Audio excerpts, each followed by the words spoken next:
Balen effect अहिले जतातता देखिन थालेको छ। काठमाडौँमा सुरु भएको बेसमेन्टको पार्किङ खाली गर्ने अभियानको प्रभाव पोखरामा पनि परेको छ। पोखराका मेयर दबावमा परेका छन्। यता कीर्तिपुरमा पनि अवैध संरचना भत्काउन थालिएको छ।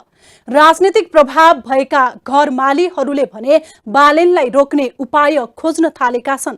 त्यसका लागि नियम कानुनलाई आफू अनुकूल व्याख्या गरेर अदालतसम्म जाने सोचमा घरबेटीहरू देखिएका छन्। नमस्कार, म शान्ति गिरी। यो हो न्युज एट टुडे। बालेन्द्र शाहले बानेश्वरको अल्फा बिटा बिल्डिङमा डोजर चलाएपछि नेकपा एमालेका नेता महेश बस्नेतसँग उनको जुहारी चल्यो। बालेनले बिल्डिङमा बुलडोजर चलाएकोमा प्रश्न गरेका महेशलाई बालेनले तपाईको घरको नक्सा छ भनेर सामाजिक सञ्जालमै प्रश्न गरे।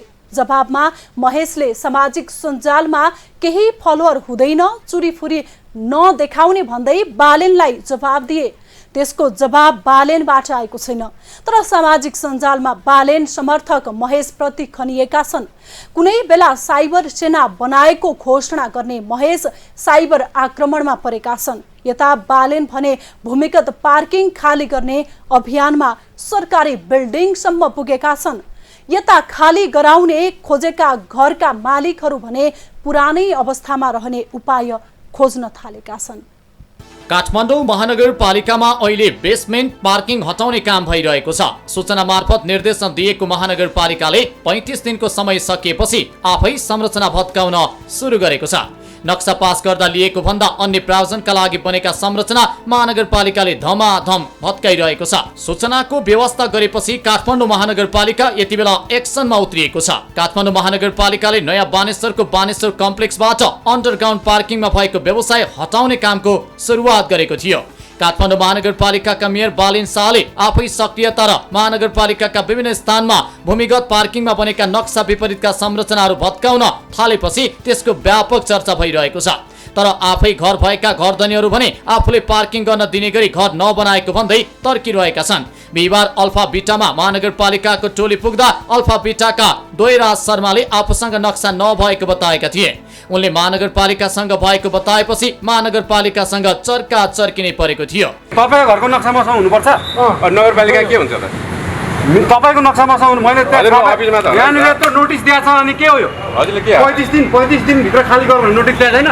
तपाईको घरको नक्सा मसँग हुन्छ। अनि मैले खाली गरेर किन कसरी गरेँ? महानगरको टोली पुग्दा समय माग्ने, अदालतमा रेड दर्ता गर्ने र स्टे अर्डर लिनेहरू पनि बढिरहेका छन्। महानगरपालिकाको वार्ड नम्बर 10 नयाँ बानेश्वर अन्डरग्राउन्डमा बर्गर हाउस खोलिएको घरका घरधनीले आफ्नो घर पार्किङ बनाउने तरिकाले नबनाएको बताए। नयाँ बानेश्वर वार्ड नम्बर 10 को घर नम्बर 813 का घरधनी नारायण भट्टराई हुन्। उनले अन्डरग्राउन्डमा रहेको बर्गर हाउस एउटै घरमा नभएर 5 वटा घरको मुनि खोलिएको बताए। 2063 सालमा उनले नक्सा पास गराएर उक्त घर बनाएका थिए। घरको रोयल्टी 2065 सालमा तिरेको उनले घर अन्डरग्राउन्ड नराखी बनाएका थिए। तर उनको 4 भाइ सहितको घरमा अन्डरग्राउन्डमा भाडामा दिने निर्णय भएको थियो। अन्डरग्राउन्डमा रहेको बर्गर हाउसमा पुग्दा काठमाडौँ महानगरपालिकाको सूचनालाई मध्यनजर गर्दै पार्किङका लागि निर्माण कार्य हुँदै थियो। त्यही विषयमा के हुँदैछ भनी बुझ्न खोज्दा घरबेटी भट्टराईले महानगरपालिका डन पारामा आएकाले मात्रै राखिएको भन्दै सूचना नै च्यातिदिए। यसरी महानगरपालिकाको आँखामा छारो हाल्ने काम भएको देखिन्छ।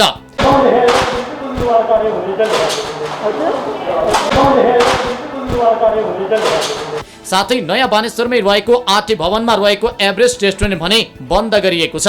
6 वर्षदेखि रेस्टुरेन्ट सञ्चालन गरेका प्रहलाद थापाले अर्को ठाउँ खोजिरहेका छन्। तारा श्रेष्ठ नेउपानेको नाममा रहेको यो भवनले अन्डरग्राउन्ड पार्किङ सञ्चालनमा ल्याउने तयारी गरेको छ। नयाँ बानेश्वरमै रहेको बिग एजुकेसनका घरधनी शिव श्रेष्ठ भने आफ्नो घर पार्किङका लागि नभएको भन्दै तर्किरहेका छन्। तर अन्डरग्राउन्डमा सञ्चालन भएको जी सब भने सटर बन्द गरिएको छ। धेरैले राम्रो र सराहनीय मानेको महानगरको कार्यलाई नमान्ने पनि धेरै छन्। घरधनीहरू विभिन्न बाना बनाउँदै तर्किरहेका छन् भने बालमा पसल तथा व्यवसाय सञ्चालन गर्नेहरू महानगरपालिकासँग गुनासो गरिरहेका छन्। कतिपयले भने घरधनीले यसबारे जानकारी नदिनु गलत भएको बताएका छन्। सामाजिक सञ्जालमा नै काठमाडौँ महानगरपालिकाका मेयर बालेनसँग जुहारी धरानका मेयर हर्क साङपाङको पनि परेको छ। सामाजिक सञ्जालमा निकै लोकप्रिय रहेका अनि मेयर भएपछि गरेका कामको पनि तारिफ भएका हर्कको बालेन प्रतिको टिप्पणीको भने आलोचना भएको छ। यसै क्रममा धरानमा श्रम दानमा मानिसहरूलाई आह्वान गर्ने नाममा उनले सञ्जालमा धम्कीपूर्ण सन्देश लेखेको आरोप पनि लाग्न थालेको छ। मेयर हर्क एकोहोरो भएर आफ्नो काममा नलागी बरालिएको भन्दै सर्वसाधारण शान्त रहन सुझाव दिन थालेका छन्। सुनसरीको धरान उपमहानगरपालिकाका मेयर हर्क साम्पाङ राई सामाजिक सञ्जालमा निकै सक्रिय हुने जनप्रतिनिधिमा पर्छन्। उनी आफूले गरेका हरेक कार्यहरूको विवरण नै सामाजिक सञ्जालमा राख्छन्। मेयरका प्रतिनिधि भएर आएपछि उनले गरेका दैनिक काम कारबाहीमा सन्तुष्ट हुनेहरू पनि धेरै छन्। अभियन्ताको रूपमा काम गर्दै र विभिन्न सार्वजनिक कार्यक्रम चलाउँदै आएका साम्पाङका समर्थकहरू धरानमा धेरै थिए, तर उपमहानगरमा मेयर जितेपछि एकाएक अत्याधिक समर्थक पाउन सफल भए। उनले सामाजिक सञ्जालमा राखेका स्ट्याटसमा अभिव्यक्ति दिनेहरू पनि धेरै नै देखिन्छन्। मेयर साम्पाङले सामाजिक सञ्जाल फेसबुकमा लेखेका हरेक स्ट्याटसमा आउने अभिव्यक्ति ठिकै हुने गरेको थियो। उनको पक्षमा धेरैको मत रहेको देखिन्थ्यो।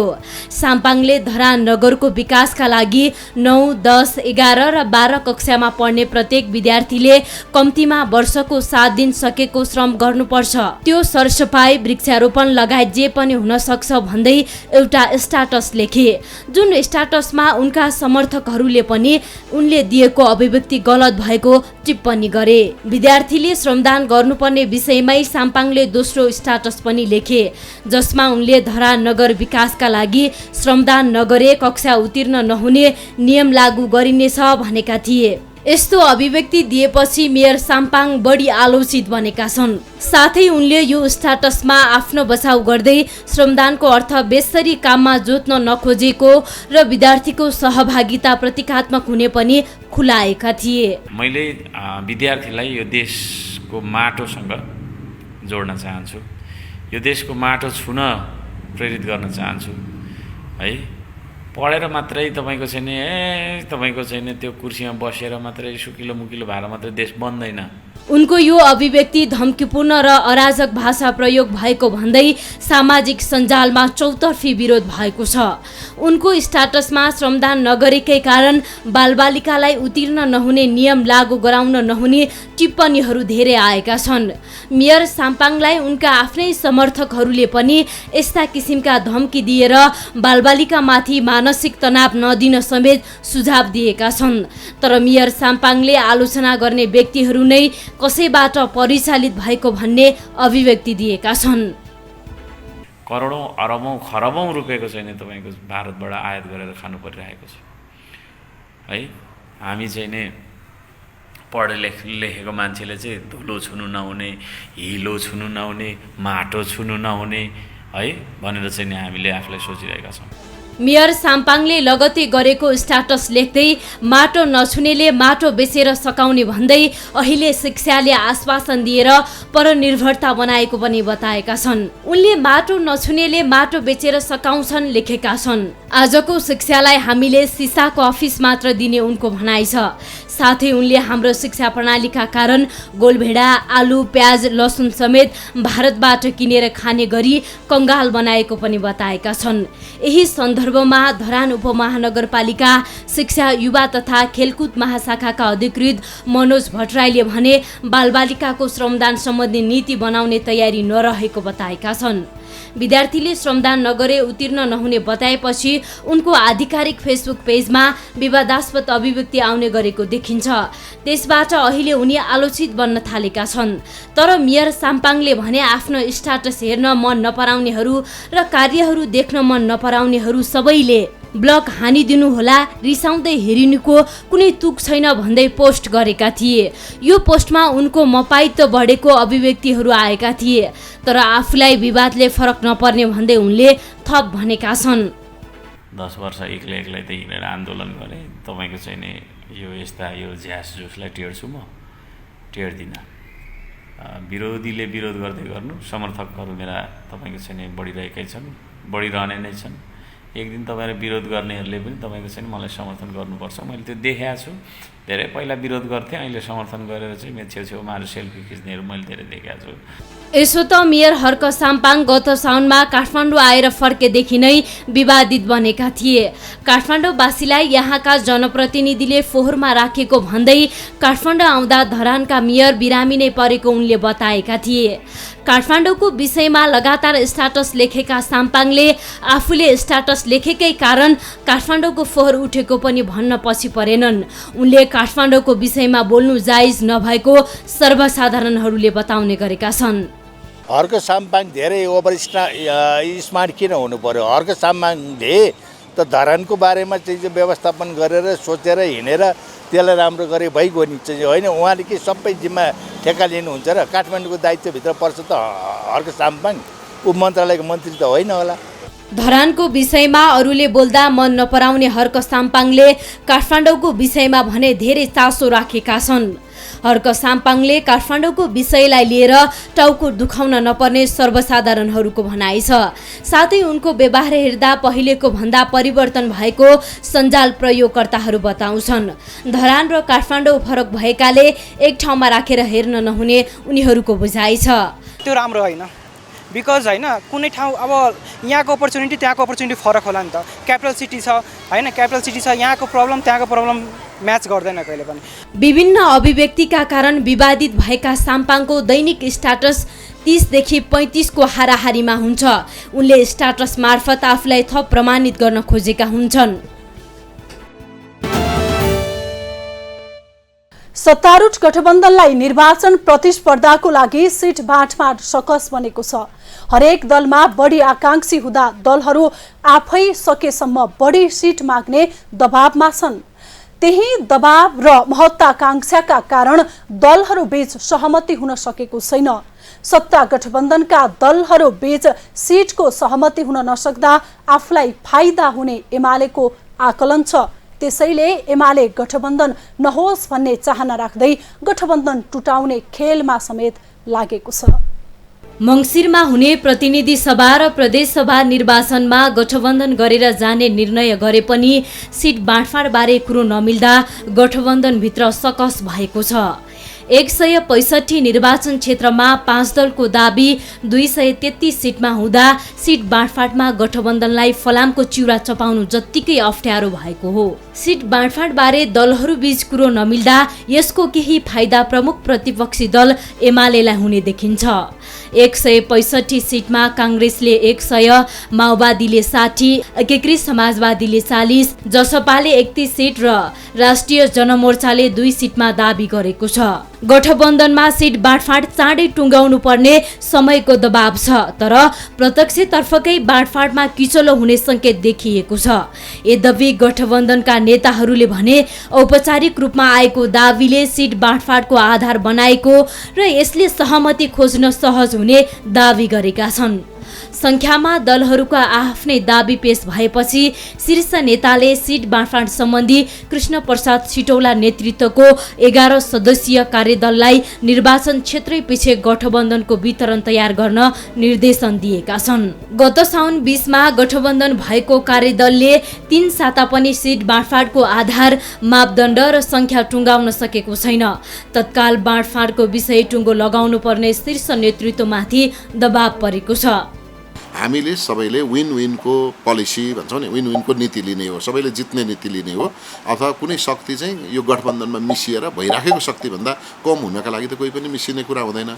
त्यसो भएको हुनाले हामीले सबैको अस्तित्वलाई सम्मान गर्दै, सबैको शक्तिलाई सम्मान गर्दै उहाँहरूको विद्यमान शक्तिमा छिया नहुने गरी थप शक्ति र थप उपलब्धिहरू प्राप्त गर्ने गरेको गठबन्धन गर्ने हो। त्यही वातावरणमा छलफल चल्दैछ, तर त्यो सजिलो छैन।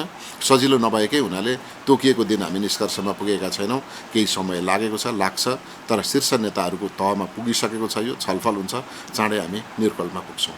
सत्तारूढ दलले गठबन्धन गरेर चुनावमा जाने तयारी गरिरहँदा प्रमुख प्रतिपक्षी दल एमालेले भने एक्लै निर्वाचनमा जाने तयारी गरेको छ। ठाउँ विशेषमा मात्रै गठबन्धन हुने एमालेको भनाइ छ।